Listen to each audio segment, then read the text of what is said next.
होगी माता और बंधु। अभी एक भजन होगा और भजन के साथ साथ सभी भाई बहन अपने अपने इष्ट का ध्यान करेंगे।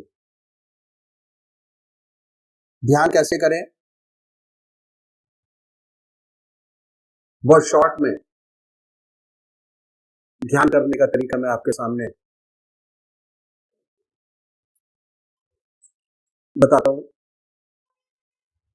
संसार में दो प्रकार के भक्त हैं, एक साकार पुजारी और दूसरे निराकार, और ये बहुत पुराने जमाने से चले आ रहे हैं। क्यों? भक्त का स्वभाव कुछ ऐसा ही है, किसी को चेहरे से प्यार होता है, किसी को नाम से प्यार होता है। जिनको चेहरे से प्यार होता है वो है साकार पुजारी, जिन्हें शक्ति से प्यार नहीं होता वो है निराकार।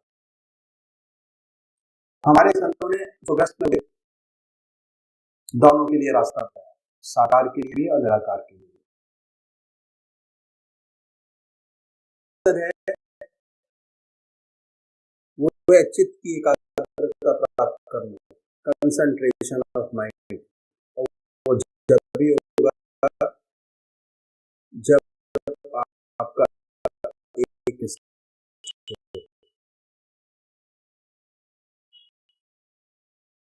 और जब एक इष्ट होगा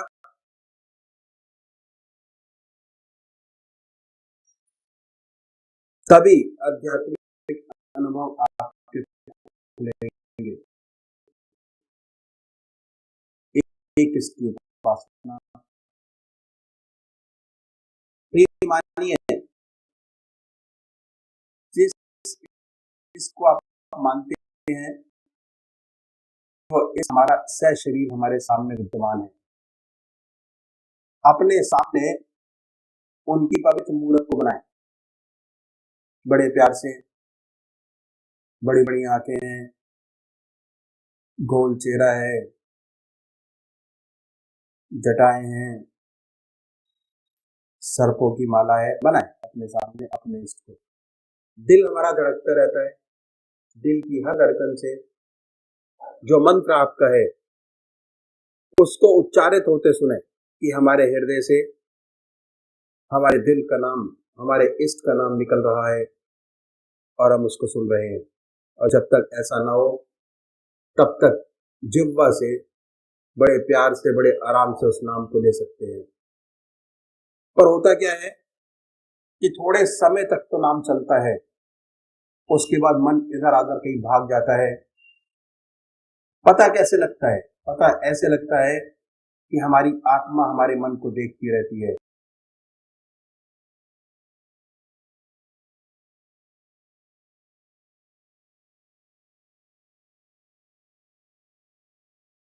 वो बताती है कि हमारा मन कर रहा है।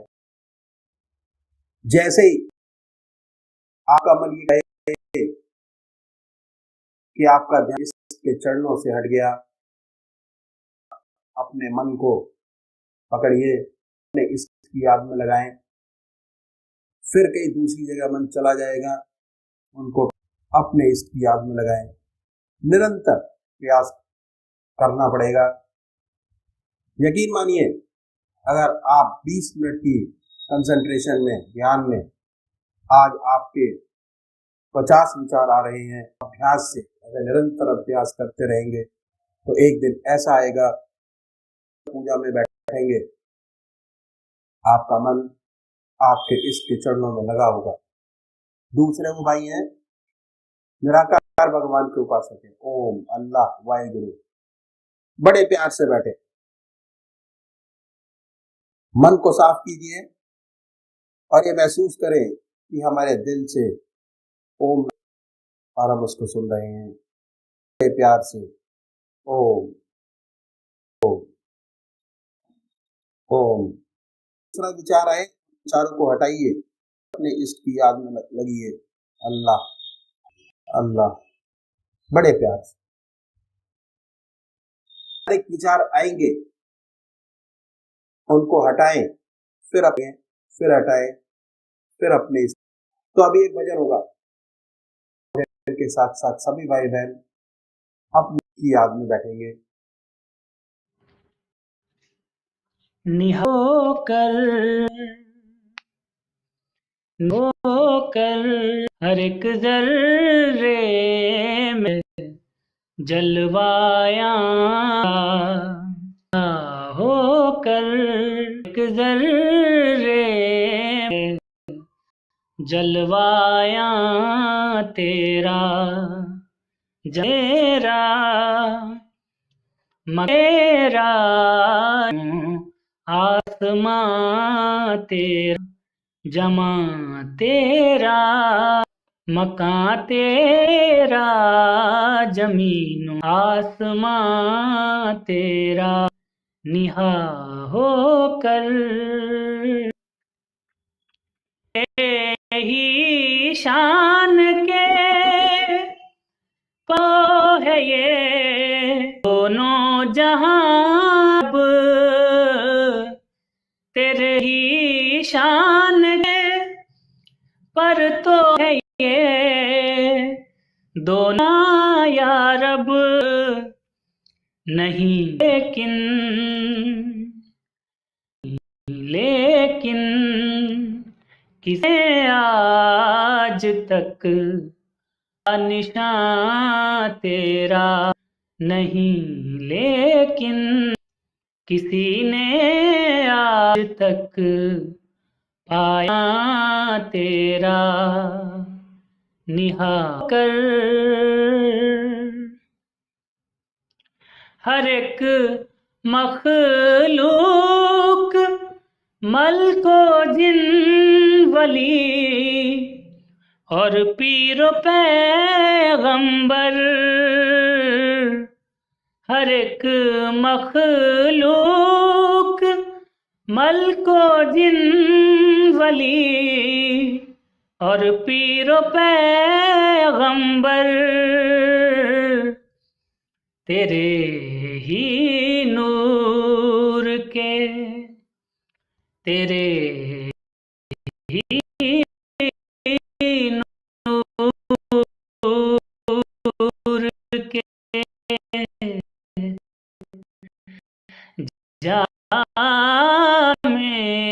में है हर सना ख्वां तेरा तेरे ही नूर के जामे में है हर सना ख्वां तेरा कर सिफाते जात और हाल में मिस्ल यकता है सिफाते जात अफ़आल में वे मिस्ल यकता है न कोई मुश्तरक तेरा न कोई राज़दां तेरा न कोई मुश्तरक तेरा न कोई राज़दां तेरा निहा होकर निशान निकला गरीब आखिर उसी तारीख पहलू में निशान निकला गरीब आखिर उसी तारीख पहलू में हर एक कालिब में रहता है मकान है लामकान तेरा हर एक कालिब में रहता है मकान है लामकान तेरा निहा होकर हर एक ज़र्रे में है जलवाया तेरा, जमा तेरा, मकां तेरा, जमीनों आसमां तेरा, निहा होकर, निहा होकर, निहा होकर।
श्री ब्रजमोहन वसामठ भाग 2 परिच्छेद 6 हमारी हस्ती स्थान फतेहपुर सन 1948।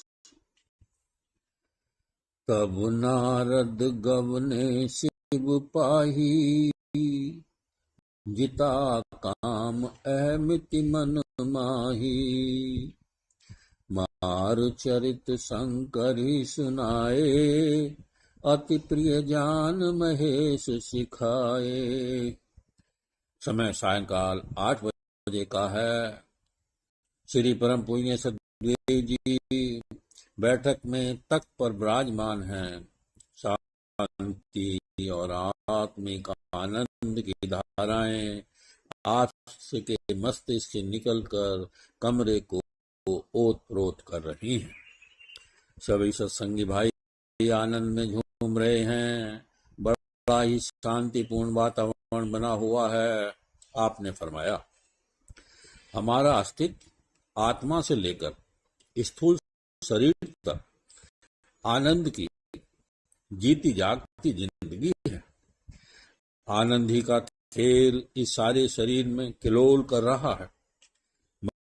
मन की वासनाओं में भी आनंद का रहस्य छिपा है और शरीर के कार्यों के कर्मों तथा विषयों में भी आनंद व खुशी का मामला मौजूद है। हमारी हस्ती 3 भागों में बटी हुई है। पहली है कारण शरीर, दूसरी सूक्ष्म शरीर, तीसरी स्थूल शरीर। जहां देखा जाए आनंद व खुशी का ही मामला है। अगर कोई वासना उठती है, उसमें मनसा पूरी होने की चाहना रहती है। यदि कोई काम इंद्रियों से करना है तो वहां भी यही तात्पर्य है कि मुख्य चीज तीनों जगह अर्थात विषय वासना में आनंद व खुशी है, वरना ये दोनों बेकार है। कारण शरीर में आत्मा का ही भाग है, इसलिए इसमें वह आनंद ही आनंद है और कुछ नहीं। यहाँ आनंद ही से आनंद अनुभव किया जाता है, इसलिए मन आत्मिक आनंद की रुचि और शक्ति को बलवान यहाँ आनंद का अनुभव दे सकता है। सूक्ष्म शरीर और स्थूल शरीर दोनों ही जगह आनंद है, लेकिन यहाँ यह वासना और विषय के अधीन है। अर्थात मन और शरीर और विषय के द्वारा ही आनंद और खुशी प्राप्त कर सकते हैं। इसलिए मन और शरीर दोनों जगह आनंद अकेले है, बल्कि सूक्ष्म शरीर आनंद का पूरा नाम वासना आनंद की तरह स्थूल शरीर में आनंद का नाम विषय आनंद कहलाता है। पहला इसमें आनंद और आनंद है, दूसरा वासनानंद बराबर बात आनंद, तीसरा है स्थूल शरीर विषय आनंद बराबर विषय प्लस आनंद। ऊपर दी गई तारीफ बात साफ हो जाती है और यह मालूम हो जाता है कि आनंद तो शुरू से लेकर नीचे तक बराबर है, लेकिन एक दशा से आगे उतरकर दूसरी और तीसरी दशाओं में मिलने नाम व रूप में बदलता जाता है। अतः यदि वासनानंद और विषय आनंद, वासना और विषय दोनों को दबा दिया जाए में तीनों ही जगह साफ आनंद ही आनंद शेष रह जाता। बस साधन और योग से पहला उद्देश्य यही है और बिल्कुल सच है। जैसे यदि खराब काम का बुरा और दुखदाई सब बोलने को तथा रोक कर नेक काम लिया जाए तो वहीं का वहीं पैदा हो जाता है। इस तरह के साधन की आदत रोज रोज आनंद का भाग बढ़ता जाता है और जितना आनंद का भाग बढ़ता जाता है उतना ही उसका होता जाता है तथा मन शुद्ध होकर तथा आत्मशक्ति वाला बनकर सुषुप्ति और समाधि गोता मारने और तरक्की करने के लायक हो जाता है। हाँ, कि मन को दबाकर साधना करना मामूली काम, इसमें वह संसारी संस्कार का वासना रूपी नाग रहता है, जो कृष्ण ही अपनी तवज्जो के बल से नाथ कर साफ कर सकते हैं। हमारे श्री कृष्ण सचमुच यहाँ पर हमारे लिए सतगुरु होते हैं, जिनकी पवित्र आत्मिक शक्ति व तवज्जो सूरत शब्द की ओर मन में सूरत शब्द की डोर से को नाथ और दबाकर ठीक कर लेते हैं और ऐसा तरीका अभ्यास में बतलाते हैं जिसमें जान होती है तथा कृपा सागर अपनी तवज्जे द्वारा हमारे वासनानंद से होकर जला जला कर मन को आनंद से भर देते हैं, जिनका अनुभव अभ्यासियों को करता है। इसके पश्चात आप यकाय अवस्था में डूब गए, आत्मिक आनंद में डुबकियां ले रहे हैं। उसके बाद आपने फिर आंखें खोली और फरमाया, एक दिन की बात है, महात्मा श्री रामचंद्र जी मेले में बैठा था और महात्मा जी उस रोज अपनी घटनाएं जो उनको अपने गुरुदेव की बतलाकर सेवक को समझा रहे थे कि अचानक दो साहब वृंदावन, महात्मा जी ने उनको बड़े आदर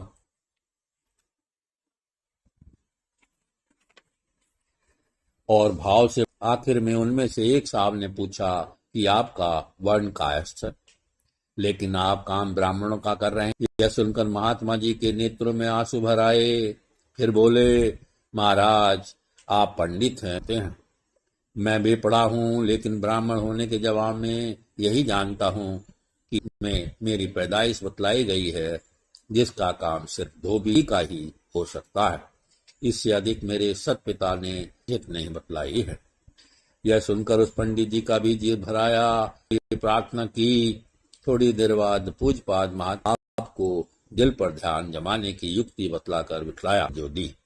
जब ध्यान आनंद में डूब गए और उस आनंद के गोते से बाहर आए, कृत कृत होकर चरणों रोक कर कहने लगे, आज हमें मालूम हुआ कि क्या हिंदू क्या मुसलमान कोई हो संत दूसरों के उपकार दुख उठाते हैं। इसके पश्चात यह फरमाया कि छोटी छोटी गुर की बातों को ते नहीं, और यदि बतलाई जाती है अपनी समझ से अनावश्यक समझ कर ध्यान नहीं देते। नतीजा यह अभ्यास और तरक्की में ढील ढाल रहे। सत्संग में जो चढ़ाई दूसरों के साथ सूरत लग जाने और थी है, उस पर ध्यान रखने की गुंजाइश रहती है, साथ खुद थोड़ा बहुत अभ्यास में लाए बिना चिरस्थायी नहीं होती। आप फिर गहरी ध्यान अवस्था में चले गए हैं। सब भाई भी आत्मिक आनंद में डुबकियां लेने लगे हैं। कमरे का वातावरण छाया हुआ है। थोड़ी देर बाद श्रीमान सतगुरुदेव जी ने आंखें खोली और फरमाया, जब सदगुरु और मेल से उसकी आत्मिक तवज्जो अभ्यासी के दिल में और आत्मी लगन का आनंद दिल में पैदा हो जाता है, तो फिर ऐसे रोहिश व खुराक की फिक्र और जरूरत हुआ करती है जिससे उसमें और उन्नति कर सकते। ये जानना चाहिए कि कुछ जरूरत होती है जिनसे आत्मिक बच्चे को या दिल लगन को भोजन तथा शक्ति पहुंच सकती। पहली है मालिक की याद या उसके, दूसरा युक्ताहार विहार से, अर्थात जो अखलाकन और धर्मानुसार वह की जाए। तीसरी है युक्ताहार विहार के विरुद्ध, अर्थात जो मन काम क्रोध मोह लोभ के वश में होकर जरूरत या आवश्यकता के विरुद्ध करावे, उससे मन को रोकने और साधने से। चार, खूब पेट भर कर भोजन न करने से। 5, धर्मशास्त्र के अनुसार काम करने से। यह सभी जानते हैं। तीसरा, और उनके सिमरन में खुद ही प्रकाश है, अतः और उससे और भी सुंदर प्रकाश व आनंद व शांति दिल में पैदा होती है। मगर हाँ, यह बात याद व स्मरण किस तरह करना चाहिए जिसमें प्रकाश खुद हो, अपने सदगुरु से ही मालूम होगी, क्योंकि यह जिज्ञासु या अभ्यासी और उसकी दशा के अनुसार विधि बताते हैं, लेकिन हैं इसलिए कोई ना कोई गुर उस विधि में लगा देते हैं,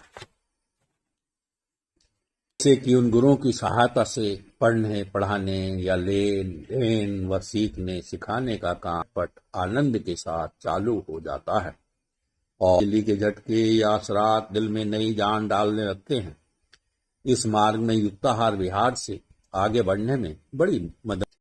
जिन सत्संगियों का आत्मिक पुनर्जन्म रिवर्त या हो गया है, उनके लिए जरूरी है कि मन व शरीर की उन आवश्यकताओं को ही पूरा करें जिनकी तंदुरुस्ती नेकी और सब जीवन के लिए उनका हक है। ताकि जीवन के कर्मों के करने मन में ईश्वर की याद व सुमरन के प्रकाश और आनंद होने में मदद मिलती रहे, क्योंकि इस तरह की रहनी सहनी साहस, बल और हिम्मत ही मिलती है। मन और शरीर की जरूरतों से यह नहीं समझ लेना चाहिए, चाहे उचित हो या हर चीज जरूरत की है, हलाल हो या हराम, जिससे शरीर पलने और जो बेजा ताकत प्राप्त करने की मंशा हो, ताकि शारीरिक व मानसिक भोग और स्वार्थ आदि की तरफ रुचि ज्यादा हो।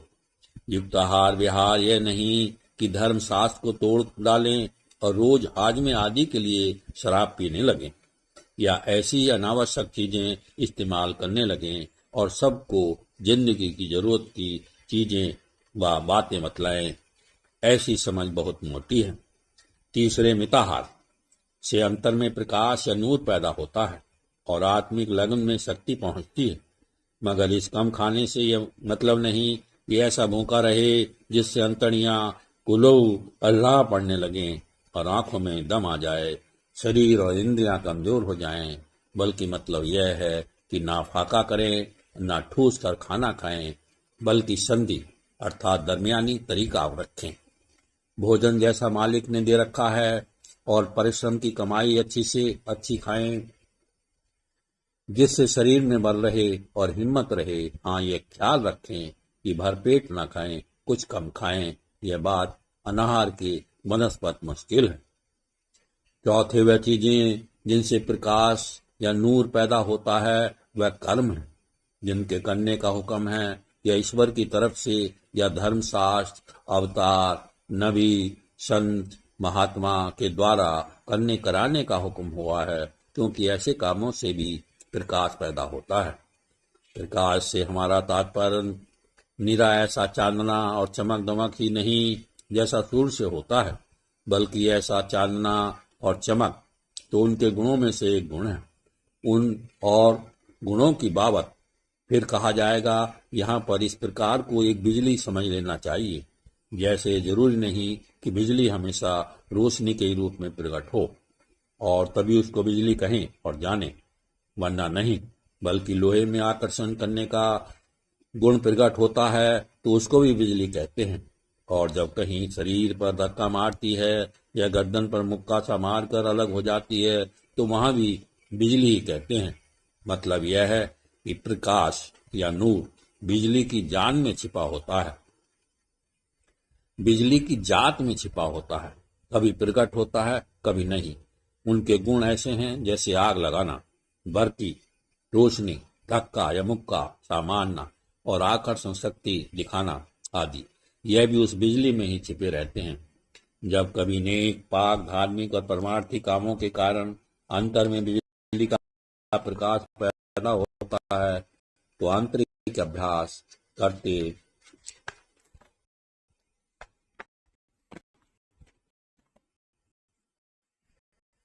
बीच बीच में तारा, चंद्र, सूरज के से प्रकाश मालूम होते हैं। और दूसरे गुण जब बिजली के संग प्रकट होते हैं तो मानसिक नींद, आत्मिक गर्मी, संतोष, आनंद, शांति होते हैं। इस प्रकाश की पहचान जो बिजली के रूप में अपने खास गुणों से किया करता है, साधारणतः अनुभवी संतुमाओं को भली भांति हुआ करती है, या फिर उन अभ्यासियों को है जिन्होंने ऐसे अनुभवी गुरुओं से बिजली पाकर अपने दिल के मीटर को बिजली नुमा बना रखा है। अपने बच्चे को उस प्रकाश का भोजन देते हैं जैसा बतलाया, जिसका अभी आत्मिक बन हुआ या दिल का मीटर नहीं जागा है, वह उन प्रभावों को नहीं जान पाते। जिस तरह की बड़े बालकों की तंदुरुस्ती और रोग की दो दशाएं होती हैं, उसी तरह आत्मिक बच्चे के साथ भी ऐसी ही दो बातें होती हैं। जब कोई शिकायत या रोग नहीं होता तब स्वास्थ्य है, और जब शिकायत होती है तब रोग। आत्मिक बच्चे की बीमारियों और मौत का कारण वही बुरी बातें होती हैं जो उन बातों से विरुद्ध होती हैं जिनसे आत्मिक प्रकाश पैदा होता है, अर्थात जिनसे अंधकार पैदा होता है। या बुरी बातें बीमारी की जड़ हैं। ये कुछ मुकाबले की बातें लाभदायक होती। पहली है प्रकाश नूर और दूसरी जुल्मत। पहली है याद या सुमरन जिक्र, इलाही जिक्र अंधकार में। दूसरा युक्ताहार विहार रहनी सहनी और व्यवहार में समान अवस्था यानी अदाय हक के नफस से। आहार विहार व रहनी सहनी में बेतरतीब व बेकायदी से। तीसरा है पेट भर खाने के बजाय कम खाने से। तीसरा पेट भर तन कर खाने से। धर्म के अनुसार कर्म व अमल करने से। इसके खिलाफ काम क्रोध लोभ मोह के बस खुदी व खुजर से कर्म करने से। अपने आत्मिक बिजली वाले अभ्यर्थियों की संगत और मेल से वह मदद मिलती है। नाजिन्स और दूसरों की संगत और मेल से उसके मायावी बल व संसारी भावों की बिजली से या सूक्ष्म बिजली दब जाने से। पाक और साफ रहने से, नापाक और गंदे रहने से। ध्यान व सुमरन और याद में दिल लगाने से पहले संकल्प करके ध्यान व सुमरन और याद में दिल लगाना और प्रकाश पैदा होता है। शुरू में नियम न